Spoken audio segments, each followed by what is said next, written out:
konteksnya identik dengan apa? Karena identik itu kan belum tentu asli. Gitu. Kalau hanya kata dia identik, saudara permasalahkan apa yang disampaikan Prof. Ketua Umum Partai Golkar, Bahlil Lahadalia mengapresiasi hasil uji lab for ijazah Presiden ke-7 RI Joko Widodo yang dinyatakan identik dengan data pembanding. Sejak awal, Bahlil yakin ijazah Jokowi asli. Menurutnya, tuduhan ijazah palsu Jokowi ini sudah keterlaluan. Kita menghargai proses hukum yang sudah dilakukan. Awalnya kan selalu diduga, sekalipun saya sudah berkali-kali mengatakan bahwa apa yang disangkakan atau apa yang diduga itu saya nggak percaya. Tapi menurut saya ini sudah keterlaluan. Udah kayak nggak ada isu aja. Ya silakanlah sekarang sudah dibuktikan oleh proses hukum, oleh Bareskrim, sudah dicek bahwa memang ijazah Bapak Presiden ke-7 Bapak Presiden Jokowi itu semuanya benar, asli. Meski Bareskrim sudah mengumumkan ijazah dan skripsi Jokowi identik dengan ijazah pembanding, pihak Roy Suryo masih meragukan keaslian ijazah yang dikeluarkan UGM tersebut. Belakangan, Roy Suryo CS dituding terus melakukan penyebaran fitnah sehingga sangat berpotensi dikenai pidana. Kita bahas bersama pendukung Roy Suryo CS yang juga anggota tim pembela ulama dan aktivis Azam Han. Ada juga Sekjen Barajepe Rally Regen dan Guru Besar Hukum Acara Pidana Unsud, Profesor Hipnu Nugroho. Selamat petang semuanya. Selamat malam, Assalamualaikum. Waalaikumsalam warahmatullahi wabarakatuh. Saya mau ke Bang Azam dulu. Bang Azam, Bareskrim Polri sudah mengeluarkan hasilnya identik. Nah, Anda dengan meminta ada gelar perkara khusus, artinya Anda masih meragukan atau ya sudah bisa menerima sebenarnya? Ya. Jadi hak warga itu kan juga harus dipenuhi. Karena ada keganjilan yang kita lihat bahwa kasus ini dilaporkan oleh Prof. Egy yang sekarang lagi sakit ya di Malaysia. Indikasi penyakit akut dan kanker ya. Dan itu tanggal 9 Desember di Dumas ya. Tapi harapan kita kan LP waktu itu harapan Bang Egy ya. Saya waktu itu memang nggak ada sih. Namun sampai detik ini sudah berjalan hampir 5 bulan, 5 bulan lebih mungkin ya. Itu belum juga ada LP.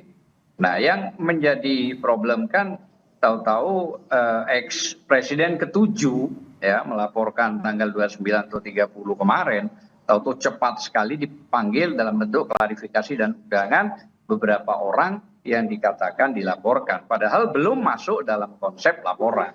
Nah muncul kembali secepat ini, halo bisa didengar ya? Iya, lanjut Bang. Ya muncul tahu-tahu Mabes Polri ya memberitahukan bahwa identik. Nah konteksnya identik dengan apa? Karena identik itu kan belum tentu asli gitu loh ya. Nah makanya itu harus ada transparansi. Artinya transparansi itu ya harus jelas kepada publik. Itu harapan kita gitu loh ya. Ya syukur kalau itu memang benar-benar asli ya ada apa-apa. Tapi kan harus juga melibatkan kita-kita ini maksudnya dari TPUA dan semua gitu loh ya. Supaya transparansi ini jelas dan bisa dinilai. Dan kita juga bisa mengajukan ahli-ahli kan begitu. Oke, Bang Azam tahan dulu. Saya mau tanya dulu ke Bung Rely. Bung Rely, identik belum berarti asli. Kalau Anda mengapa menilai pernyataan ini sebagai fitnah? Lah, apalagi yang harus kita ragukan ya? Ini kan tadi apa yang seperti yang disampaikan, apa hasil lapor yang dilakukan pemeriksaan terhadap ijazah Pak Jokowi itu atas laporan saudara Egy Sujana. Terang ya, jelas apa yang disampaikan oleh kawan-kawan penegak hukum yang ada di Bareskrim. Ini Bareskrim ya, jelas ini penegak hukum yang ada di Republik ini, bahwa ijazah itu dilakukan uji lapor dengan melakukan pembanding ya kan, pembanding dengan ijazah-ijazah kawan-kawan Pak Jokowi kan, udah itu pengecekan langsung dari pihak perguruan tinggi ya, yaitu UGM, dan melakukan serangkaian tes yang lainnya. Jadi apa yang dilakukan Bareskrim itu nggak serta-merta ya, Kalau dia serta-merta, contoh ijazah saya umpamanya, saya sarjana S1, serta-merta karena ini sudah menimbulkan kegaduhan publik, sudah ada LP dari relawannya Pak Jokowi, yaitu kami Bara JP atau barisan relawan yang lain, dan dari Pak Jokowi langsung. Karena sebagaimana mesti harus ada delik aduan ya. Jadi Bung saya Rally, rasa itu saja ya, sudah terang ya. Oke, Bung Rally, tapi kalau dari kubunya Roy Suryo CS bilang ini sebenarnya hanya bentuk uji publik aja untuk menguji keaslian ijazah seorang pejabat negara. Anda sepakat nggak? Ya nggak gitu dong. Karena kalau kita mau bicara itu hanya uji cek publik, ini kan bentuknya ada laporan. Saya rasa kawan-kawan kan harus kita pahami ya, harus kita hargai. Kalau mengenai LP laporan Pak Jokowi yang ada di Polda Metro Jaya, ini rangkaiannya kan sebelumnya sudah ada. Bagaimana kawan-kawan Egy Sujana dan TPU melaporkan terkait ijazah Pak Jokowi ke Mabes Polri, dan kawan-kawan Egy Sujana melakukan serangkaian kegiatan ke UGM, datang ke kediaman Pak Jokowi, melakukan ajakan, memprovokasi berdasarkan unggahan saudara Sandi. Ijazah yang palsu-palsu oleh saudara Roy Suryo dan kawan-kawan ini adalah berdasarkan unggahan saudara Sandi. Kan jelas terang. Nah makanya pihak Bareskrim karena berdasarkan laporan tersebut meminta ijazah Pak Jokowi. Sebagai warga negara yang baik, Pak Jokowi udah datang dong, udah menyerahkan. Pengacaranya juga ikut menyerahkan, dan kemarin sudah dinyatakan fix 100%. Oke, kita ke Prof. Hipnu dulu. Prof. Hipnu, sebenarnya dari kacamata hukum, di mana batasan itu adalah uji publik dan juga di mana batasan itu adalah fitnah? Ya, begini Mbak, ini memang suatu yang menarik ya, karena ini kan masih pada pemeriksaan pendahuluan. Pemeriksaan pendahuluan yang masuk dalam KUHP itu masuk penyelidikan. Penyelidikan adalah serangkaian tindakan penyidik untuk mengungkap suatu peristiwa pidana. Jadi apakah yang dilaporkan itu ada suatu peristiwa pidana atau tidak? Nah, dalam hal suatu peristiwa pidana, karena dilaporkan kepada Bareskrim, maka Bareskrim wajib melaporkan kepada masyarakat ataupun kepada para pelapor terhadap hasil penyelidikannya. Jadi ini bukan uji publik, tapi uji suatu kaidah hukum, memenuhi peristiwa hukum enggak. Jadi katanya kalau ini dilakukan terhadap bukti surat yang dianggap tidak identik, surat itulah yang diuji. Oleh karena itu dengan menggunakan laboratorium kriminal, kan gitu, lab krim, lab forensik. Dari uji-ujilah dikatakan suatu identik. Memang bahasa hukum itu bukan bahasa hukum, itu bahasa forensik.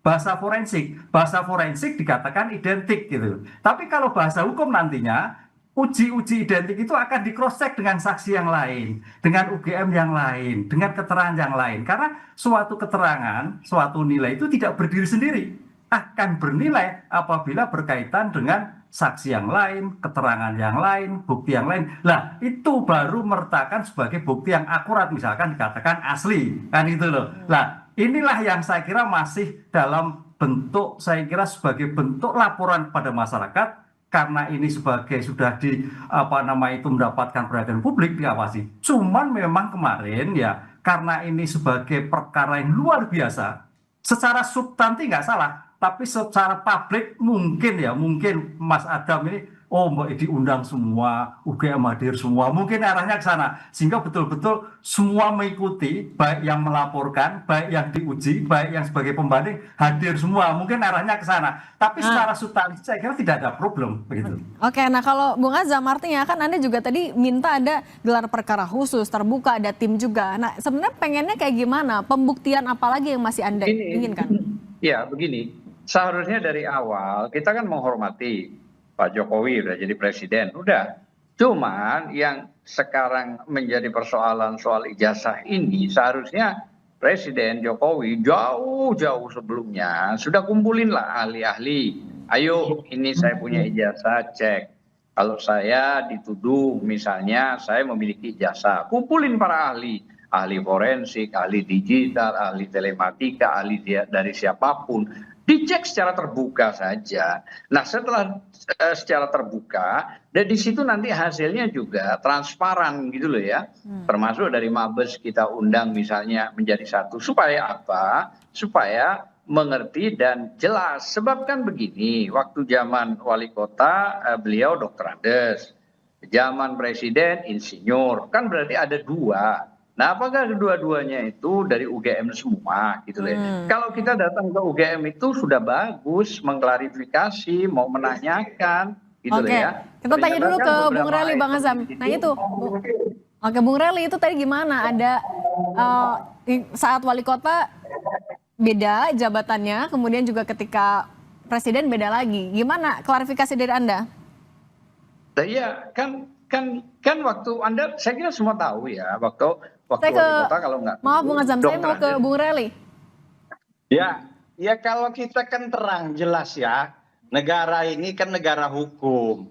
Contoh, nggak bisa seperti itu karena Pak Jokowi atau Pak SBY atau Bu Mega ini loh ada tuduhan seperti itu. Ini saya datengin ahli forensik dari sini dari Amerika. Karena kita ini negara hukum. Kalau ada yang mempersoalkan, mempertanyakan itu, ya harinya ke aparat penegak lakukan oleh Bung Rally. Egy Sujana dan kawan-kawan kan Oke, sudah Bung Rally, mempertanyakan kami potong dulu Bung Rally. Barreskrim Tapi yang dan penegak dipertanyakan hukum. juga Ya. adalah ada perbedaan ya ini ketika wali kota Dr. Andes, ketika presiden insinyur itu ada perbedaan juga di situ. Jadi tuduhan-tuduhan seperti ini kan kadang-kadang tidak berdasar. Kalau ada buktinya di KPU, ya kan ini harus berdasarkan KPU. Pendaftarannya di KPU ada. Pendaftaran dari wali kota pertama, wali kota kedua, udah itu dia di DKI, di KPU ada nyalon presiden ada. Diperlihatkan buktinya mana, jangan menggiring opini. Kan sekarang ini sudah terang. Kan ada pihak KPU, jangan katanya, sudahlah, berhenti lagi bawa-bawa ini ke urusan-urusan yang tidak ada juntrunnya. Ini terkaitnya apa? Terkait ijazah. Jelaskan saja ijazahnya sudah terang. Pihak Barreskrim sudah menyatakan 100%. Kalau hanya kata berkata dia identik, saudara permasalahkan, apa yang disampaikan Prof. Ibnu tadi sudah terang jelas. Itu kan kata berkata identik itu terkait apa? Identik itu pernyataan dari lab forensik. Oke. Dia ini semua poin-poin itu. Oke, saya kasih kesempatan Bung Azam, silahkan. Jadi gini loh, bukan soal masalah kata per kata. Apakah Bung itu nggak melihat zaman wali kota itu, semua kan ada videonya itu, semua ada juga fotonya bahwa Dr. Andes. Nah kalau itu benar nggak ada masalah, kalau benar kenapa? Gitu loh, oh, oke aja lah gitu loh ya. Nah begitu presiden IR gitu loh. Nah cuman sekarang kan yang dipersoalkan IR. Nah sementara bisa saja nanti Dr. Andesnya. Tapi ini kan nggak masalah. Apa beratnya maksud saya rakyat itu bertanya gitu loh ya. Karena kalau mengacu pada KUHP 184 itu tuh keterangan ahli, keterangan saksi, keterangan surat, keterangan terdakwa itu yang benar. Dan di pasal 185 KUHP juga bagi saksi yang bersidang di dalam persidangan itu yang sah. Nah itu dulu, artinya tidak menjustifikasi apa yang dikeluarkan oleh Mabes, walaupun kita hormati apa yang dilakukan Mabes Polri, ya kan? Tapi itu bukan satu-satunya alat bukti. Namun 184 KUHP itulah yang ada dan 185 ayat 1 itulah yang benar gitu loh ya. Oke, Bung Azam. Tapi gitu kan UGM sendiri juga sudah klarifikasi, sudah memberikan pernyataan. Apalagi yang masih perlu dibuktikan sebenarnya? Pernyataan itu harus didukung bukti, Mbak. Kalau soal pernyataan itu kan hanya bicara menyampaikan. Tapi bukti-bukti yang paling tepat itu yang tadi saya katakan. Kalau bicara benar, keabsahannya harus melalui putusan pengadilan yang inkrah itu apapun gitu loh ya. Namun saya menghormati juga apa yang dikatakan oleh UGM. Dan pada saat itu juga dari 3 orang ini sudah pernah datang ke UGM tanggal 15 April kalau nggak keliru. Dan yang 3 orang lagi ke TPOA itu yang 3 orang itu Dr. Sianipar, Dr. Roy Suryo dan Tifa ya datang sudah ke UGM yang dijanjikan 34 apa 36 item, ternyata 1 item juga nggak ada dan diminta rekamannya selama 1 jam sampai detik ini tidak diberikan. Nah itu saya kira nggak ada masalah lah. Itu artinya oke lah. Kita menghormati semua, tapi yang 3 orang dari TPUA itu kalau nggak keliru Bang Rizal, Kurnia sama Bang DHL itu datang ketemu sama Pak Jokowi langsung. Artinya ada etikat baik rakyat gitu ya, dan itu juga advokat semua yang datang menanyakan, namun kan dijawab ya bukan kapasitas dan itu oke lah, itu nggak masalah. Jadi sebenarnya kita tidak terlalu jauh mempersoalkan, tapi kalau bisa para ahli dikumpulkan ya kan, karena ini sudah melebar kemana-mana bukan cuma di nasional. Nah sudah kumpulin pada ahli, silakan cek ini loh ijazah saya kalau dilakukan kan boleh dong gitu loh ya. Oke. Ini kita tanya juga ke Prof Hipnu. Prof Hipnu, ketika kampus yang mengeluarkan ijazah tersebut sudah memberikan pernyataan, lapor juga sudah ada hasilnya, masih perlukah sebenarnya Pak Jokowi menunjukkan ijazahnya nanti di pengadilan? Tapi nanti jangan jawab dulu Prof Hipnu, kita akan kembali sesaat lagi, tetap di Kompas Petang. Kita lanjutkan dialog bersama Bung Azam, Bung Rely dan Prof Hipnu. Prof Hipnu, tadi ketika UGM sudah memberikan pernyataan, sudah membenarkan bahwa Pak Jokowi adalah alumni, kemudian hasil lapor juga sudah bilang identik, masih perlukah Pak Jokowi menunjukkan ijazahnya di pengadilan untuk kasus pencemaran nama baik? Ya, kalau yang terkait dengan pencemaran nama baik, saya kira tidak perlu ya. Karena itu kan perasaan pribadi. Perasaan pribadi yang merupakan istilahnya hukum itu delik aduan absolut yang terhadap ungkapan-ungkapan, nah gitu loh. Jadi bukan masalah ijazahnya. Kalau masalah ijazahnya yang kemarin itu misalkan sampai naik harus kan itu. Atau misalkan sekarang yang digugat di Solo bukan di Jogja ya, dimungkinkan bisa dimintakan, tergantung hakim kan itu di pengadilan. Tapi kalau terhadap pencemaran baik fitnah itu adalah ungkapan dari ekses dari suatu perbuatan yang dilakukan. Jadi yang dibutuhkan bukti nanti ungkapan-ungkapan tadi. Apakah ungkapan ini bagian fitnah, apakah ungkapan ini bagian suatu penghinaan. Jadi fokusnya bukan fokus tentang ijazah lagi, sudah bergeser. Kan itu Mbak. Nah, kalau kemarin itu misalkan ada pemeriksaan, ada ijazah asli, lah baru kemarin bisa seandainya di penyidikan. Kemarin, tapi kan sudah diserahkan, sudah lewat. Nggak tahu nanti Bang Azam kalau minta gelar ulang perkara lagi dihasilkan mungkin juga bisa. Tapi kalau di Solo bisa. Kalau fitnah enggak gitu ya. Bung Azam, polisi kemarin juga memberikan saksi, koordinasi juga dengan Dewan Pers mau periksa tampaknya podcast ini. Anda khawatirkah ini bisa jadi pintu masuk untuk menjerat pidana ataupun juga menggunakan pasal UU ITE? Jadi gini, kalau bicara pencemaran nama baik kan 310 KUHP, bicara fitnah 311. Nah, kalau ya itu clear lah ya. Mungkin kalau ITE 27. Nah, kalau sekarang ada jeratan yang dilebarkan kepada kasus pasal 32, 35, ini saya kira sudah jauh sekali. Nah, kalau diarahkan ke situ, itu kan ada pasal pemaksaan. Kira-kira begitu ya. Kalau misalnya ke arah yang tadi Prof juga bilang, ini hanya cukup di pencemaran nama baik dan fitnah, saya setuju. Tapi gini yang paling penting.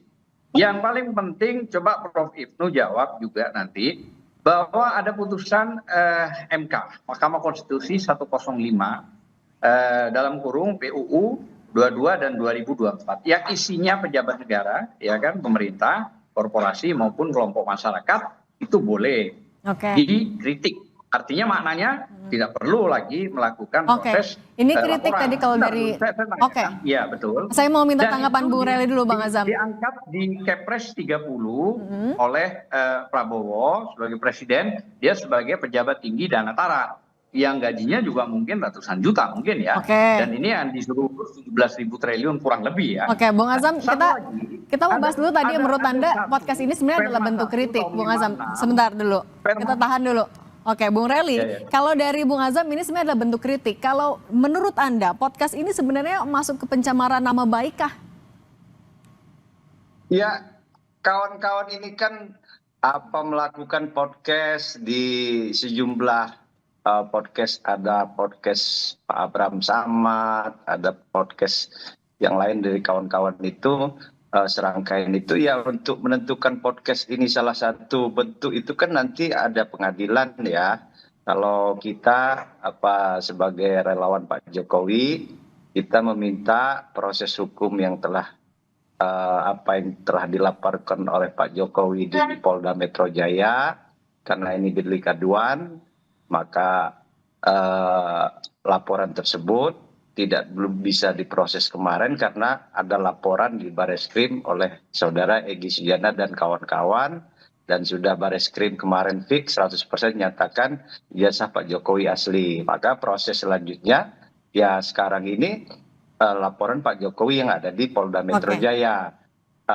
Itu kalau kawan-kawan yang lain sekarang ini mungkin diperiksa kesaksiannya di podcast itu, ya itu penegak hukum ya ranahnya ya. Kalau kita sebagai relawan mengikuti rangkaian hukum yang sekarang terjadi di Bareskrim dan di Polda Metro Jaya atau di Pengadilan Surakarta. Oke, Prof. Ibnu, tapi kalau dari podcast ini bisakah sebenarnya jadi... tambahkan 10 detik. Oke, silakan Bung. Ya, jadi ada Perma nomor 1 tahun 56, di mana kalau perkara perdata tidak pidana itu dijalankan menunggu proses perdata. Dan ada juga Undang-Undang Advokat 18 2003 pasal 16 ya, hak imunitas kepada advokat, begitupun juga pasal 5 ayat 1.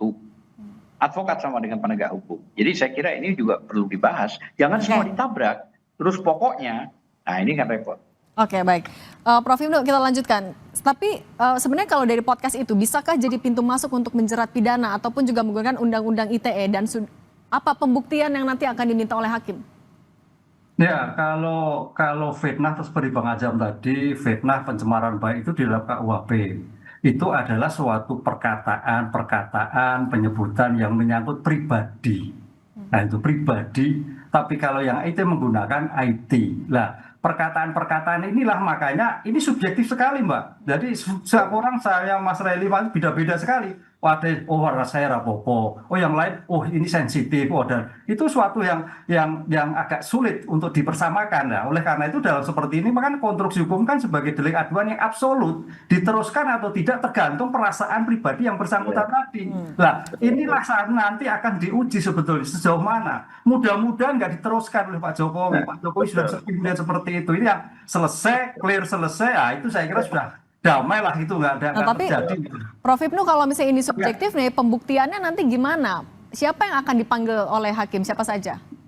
Ya, yang dipanggil pertama adalah pihak-pihak yang menurut pelapor pengadu itu menyatakan fitnah akan dipanggil. Satu. Kedua, kemudian nanti paling ahli bahasa menentukan kalimat ini menyudutkan atau tidak. Dua, ahli gestur. Mimik ini betul-betul menyudutkan atau enggak, itu yang terjadi. Jadi saya kira dalam hal fitnah itu tidak hanya terkait dengan subjek pelakunya, tapi juga ahli-ahli IT, ahli forensik terkait dengan mimik, gestur dan sebagainya. Apakah ini kajian, apakah ini memang menyudutkan, apakah itu memfitnah sekali. Nah, itu saya kira di dalam era sekarang harus sampai di situ nantinya kalau itu terkait fitnah jalan. Jadi tidak hanya fitnah atau enggak. Karena mimik seseorang itu sangat menentukan, ini benci, ini menyudutkan, ini dan sebagainya. Gitu Mbak, saya kira nanti kalau memang ini jalan, saya kira juga Bang Azam bisa memberikan suatu argumen-argumen tentang substansinya, tentang mimiknya, tentang perkataannya, gesturnya. Saya kira itu akan dinilai oleh majelis hakim yang dalam persidangan pencemaran nama baik. Nah, gimana Bung Azam, kalau tadi ya bisa memberikan juga argumen, apa yang akan Anda siapkan? Tentu kalau soal menyiapkan itu banyak ya, artinya sebenarnya kalau titiknya pada soal masalah pencemaran nama baik, itu saya kira insya Allah nggak ada masalah ya. Tapi ingat ya, pencemaran nama baik itu tidak bisa menahan, termasuk juga pasal 27A dan termasuk 311 juga fitnah. Tapi yang paling utama, coba pikirkan kembali, ini kan sekarang terkesan presiden mantan yang dipilih rakyat mau memenjarakan tanda kutip ya, mau memenjarakan rakyatnya hanya mengkritik soal begitu.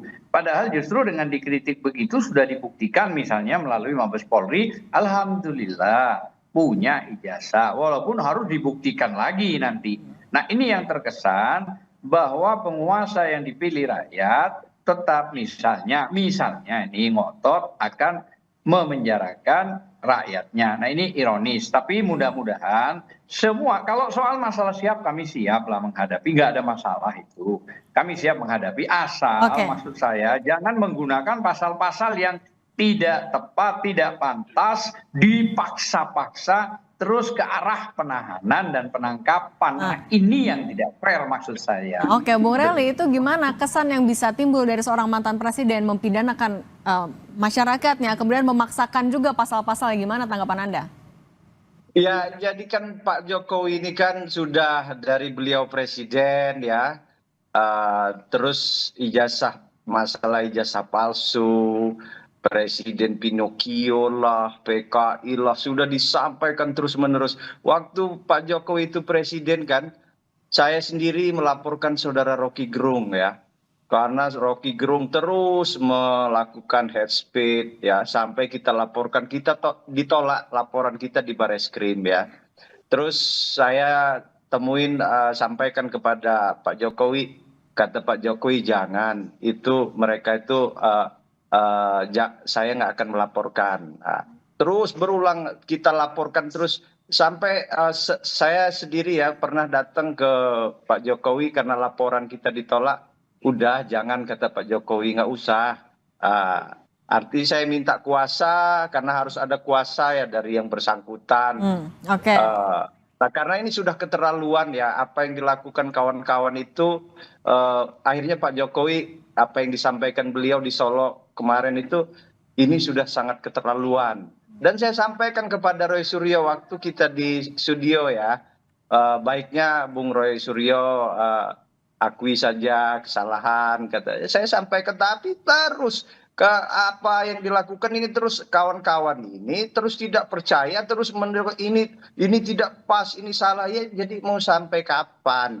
Selalu disampaikan bahwa ijazah Pak Jokowi itu tidak betul. Bahkan kemarin datang ke Komnas HAM seakan-akan ada penekanan, tidak ada penekanan, nggak ada, sama ya Pak Jokowi diperiksa, dipanggil sama ya. Karena kita sebagai warga negara biasa ya melakukan hal seperti itu. Masalah ini semua ya kita kembalikan ya kepada penegak hukum sekarang.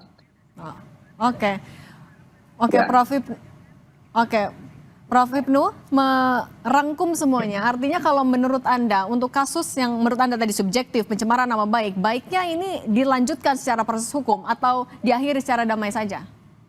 Ya, karena ini sebagai subjektif absolut dan ini sudah selesai, saya kira Pak Jokowi juga merasa sedih kan gitu, mantan pimpinan, lebih baik ya nggak diteruskan, Mbak, menurut saya. Nggak ada untungnya kita memidanakan, kan sudah ada pembelajaran semua pihak kan gitu kan. Karena namanya suatu memidana itu juga tidak ada untungnya sama sekali kan gitu kan, gitulah. Oleh karena itu damai terus baik, udah clear, selesai gitu. Mungkin seperti itu. Ya. Prof Hipnu, terima kasih. Bung Azam Khan, terima kasih. Dan Bung Rely Regen juga terima kasih sudah berbagi di Kompas Petang. Bisa 10 detik aja, boleh? Boleh Bung Azam, singkat saja, singkat. Singkat aja. Jadi Prof Hipnu sudah ngerti bahwa ini delik aduan, absolut jelas. Maka orang lain selain orang yang menjadi korban itu sudah gugur, tidak akan pernah bisa melaporkan. Karena yang bisa melaporkan adalah orangnya langsung, itu yang disebut delik aduan absolut gitu loh ya. Dan sekali lagi saya hanya menambahkan, presiden orang Solo orangnya sabar, yang mau kira-kira ke arah memaksa atau apalah saya nggak tahu, tapi yang jelas benar kata Prof Hipnu, kalau sudah mau disudahi ya silakan, tapi kalau mau dilanjutkan juga monggo. Bismillah. Assalamualaikum. Bung Azam, terima kasih. Terima kasih semuanya. Selamat petang, sehat selalu. Terima kasih. Matur nuwun.